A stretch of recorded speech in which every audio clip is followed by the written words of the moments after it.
She arrived at the base with a plain duffel bag and a name that sounded forgettable on purpose. The mess hall doors swung open into a wave of noise, metal trays clattering, boots thudding, voices stacking over each other like radio static. Heat rolled out from the kitchen in greasy breaths, smelling of fried onions, burnt coffee, and disinfectant strong enough to sting the eyes. She stepped into it like she belonged there, shoulders relaxed, posture loose, the kind of woman people look through instead of at. They gave her a cook's uniform, a hairnet, and a job that kept her behind the counter where nobody asked questions. That was fine. In fact, it was perfect. The first morning, she worked the line with calm hands, sliding eggs and toast onto plates while soldiers complained about the food like it was their duty. She didn't take it personally. Complaints were predictable. Predictable meant safe. Safe meant invisible. Then the jokes started. "Hey, chef," a private called out, dragging the word like it was an insult dressed as humor. "Don't poison us today, all right?" A few men laughed. Another leaned in with a grin that didn't reach his eyes. "Careful, she looks like she could wrestle the stove into submission." She heard every word, but her face stayed smooth.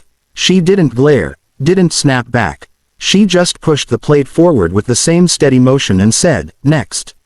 The mocking wasn't really about her cooking. It was about the idea of her. A woman in a military base kitchen was easy to underestimate, easy to reduce to a joke. It made them feel bigger, tougher, safer. Like by afternoon the base felt too calm, like the air had been ironed flat.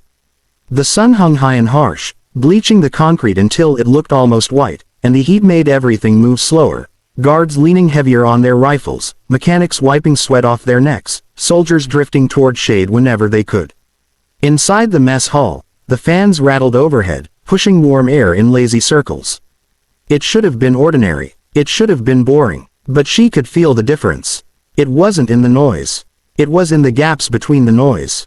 A door that stayed open a second longer than usual. A radio that crackled, then went quiet. The way two men at a corner table stopped talking the moment an officer passed, then resumed with forced laughter. Little things that most people didn't register because they weren't trained to. She wiped down the counter with slow, unhurried strokes, her eyes moving without looking like they were moving. The kitchen staff chatted behind her, arguing about who burned the last batch of bread, who stole someone's extra ration of jam.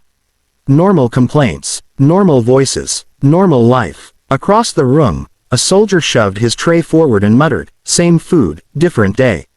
His buddy snorted. "At least the cook doesn't talk back."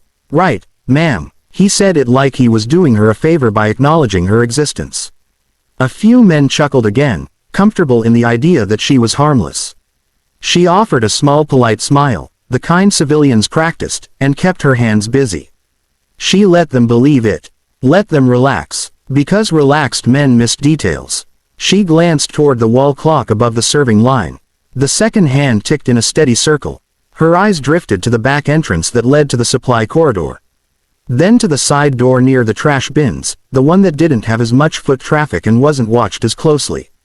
Then to the windows where the glare outside made it hard to see the perimeter fence. Her mind built a map without effort. She'd been at this base long enough to know routines. Patrol changes, shift swaps, which cameras lagged for half a second at the same time every night. Which gate guard liked to lean left when he got tired. Which officer ignored small reports because paperwork annoyed him. A cook hears everything. A cook sees everything. People talked in front of her like she was part of the furniture. She reached down to grab a fresh stack of plates, and her fingers brushed the underside of the counter where a small metal latch sat hidden behind a strip of tape. No one else knew it was there. No one else needed to. She didn't open it yet. She only checked that it was still secure, still exactly where she left it. Then the lights flickered once. Just a blink, so quick most people didn't even stop chewing. Someone groaned, generators acting up again. She didn't move, but her body tightened in a way that wouldn't be visible unless you were looking for it. Her eyes lifted, sharp now, fixed on the far side of the room where the radios hung near the staff office. Static hissed softly. A voice tried to form through it, broken, clipped, urgent, then vanished like it had been cut with scissors. She exhaled slowly through her nose, like she was calming herself down. But she wasn't calming down. She was counting. Outside, Somewhere beyond, the alarm exploded through the base like a scream, so sudden and sharp it made the whole mess hall jerk into motion. Trays slammed onto tables. Chairs scraped back hard enough to squeal. For a heartbeat, everyone just stared at each other, confused, as if someone had hit the wrong button. Then the first gunshots cracked outside, short, brutal pops that echoed off the concrete walls. That sound changed everything. Men who had been laughing 2 seconds ago were suddenly pale, grabbing for weapons that weren't there because they'd come to eat, not fight. A corporal near the door shouted, "Move! Get down!" while another soldier sprinted toward the exit and nearly collided with someone running the opposite way. The lights flickered again, longer this time, and the room dipped into a shaky half-darkness where faces looked unfamiliar and scared. She didn't freeze. She didn't panic. She didn't ask what was happening. She already knew. She stepped back from the serving line as the chaos swelled, her movements clean and controlled, like she was following a drill. Someone shoved past her and barked, "Kitchen staff, stay down." Another voice yelled, "Where's the armory key?" And the answer got swallowed by screaming radio static from the wall. A loud boom hit somewhere near the outer perimeter, close enough that dust trembled down from the ceiling vents. The sound rolled through the mess hall and made a few soldiers flinch like they'd been punched. The base had been breached. And still, she moved like she owned the moment. She slid behind the counter, not to hide, but to reach the hidden latch beneath it. Her fingers worked fast, peeling the tape back and popping the small compartment open. Inside was a compact rifle wrapped in cloth, cleaned and ready, along with 2 magazines and a small medical kit. Not standard issue for a cook. Not something anyone expected to find in a mess hall. She pulled it out and checked it with a quick practiced glance. No wasted motion. No shaking hands. A soldier nearby saw her and blinked like his brain couldn't accept the picture. "What the?" She cut him off with a calm voice that didn't invite argument. "Get everyone away from the windows. Now." More shots snapped outside, closer.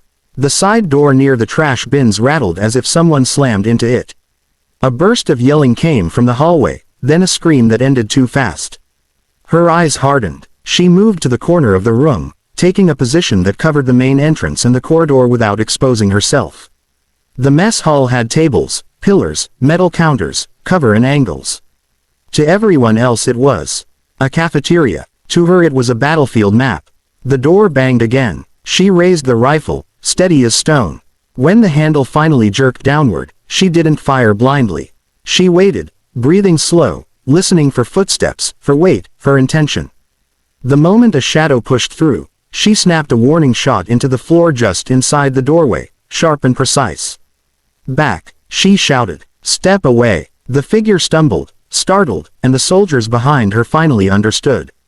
This wasn't a cook. This wasn't some quiet woman they could laugh at. This was someone trained for the exact nightmare unfolding outside. A lieutenant stared at her, stunned. "Who the hell are you?" She didn't look at him.